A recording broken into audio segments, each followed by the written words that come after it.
separately, but no problem. Okay, so what happened today?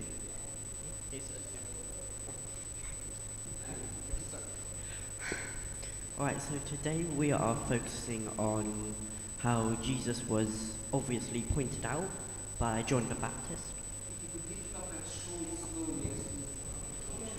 That's what I got it. Side towards me, slowly, and then very slowly towards the piano. Okay?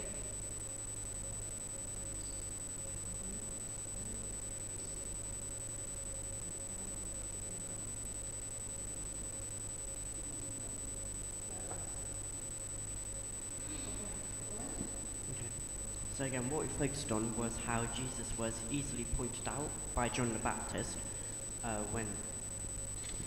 When he was pointed out, it was quite obvious that he had quite a holy resemblance, because obviously he has high power, and the crowd obviously didn't know that until John the Baptist pointed him out because of how high he is on, let's say, a religious chart.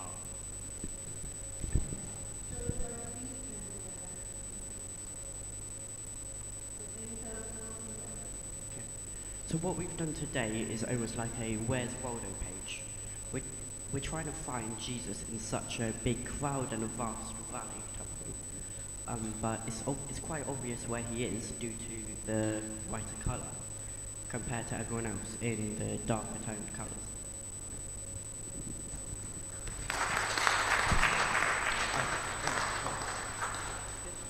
Thank you very much for the explanation.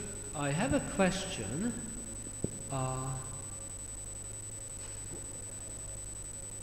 Whose art piece is it?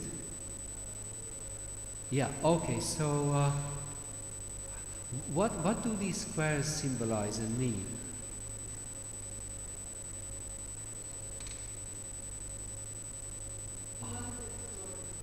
Yeah, he just wanted to explore what happens when he mixes all the colors. River Jordan, baptism.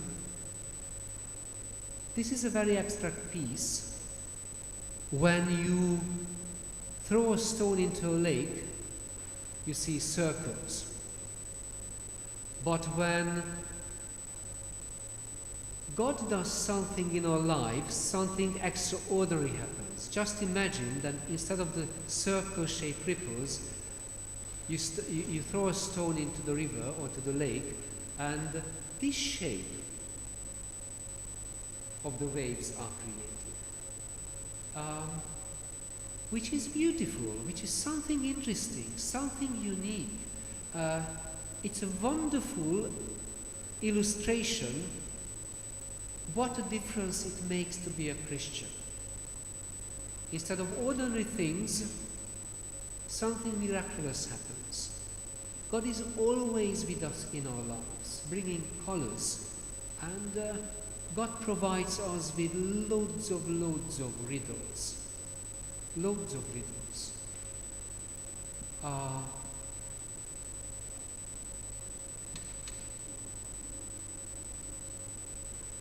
All the pieces are very expressive of the story, but what amazes me, what is common in these drawings and paintings, that somehow instinctively you used very dense blues.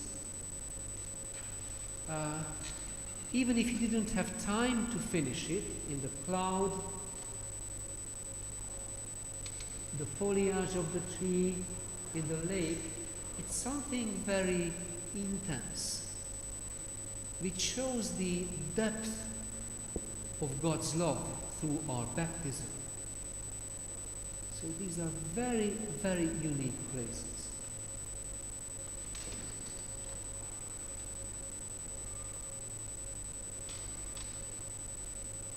That's my projection, obvious, but that engagement with Jesus' power, the healing of the world, takes place at grassroots levels.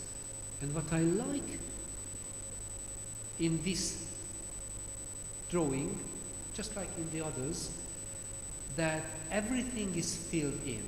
there's an effort to cover every spot. And this is our task in our lives. When we look around, we are turning around in our lives. I'd like to do this, I'd like to finish this, not in big circles, but where we live, with whom we live. We can always fill in the colors. And this tree, can you see the tree? The sun the sunshine is arriving from one side, and you can see Jesus, the sun who gives his rays of love. So these two trees already show the transformation of our lives. But that's my projection. I wonder how you will think through the children's drawings and paintings. Unfortunately, television or something, the battery died. If you remember the illustration, it was from St. Clement's Church in Cambridge where I took the photo. There are two icons because the Russian Orthodox Church or the Orthodox Center is using it. Interesting that whatever it means, that church has a Viking foundation. So they were very pious Vikings, which is very rare. But what we saw on in this icon and image, we see Jesus in front of her mother in the form of a dark-looking child, and in the background Mary with raised up hands in the position of orans is praying for the world. And this shows that at local level, Jesus and the kingdom of God will be born, but just among us and through our efforts. So enough of my projection, so thank you very much for your contribution.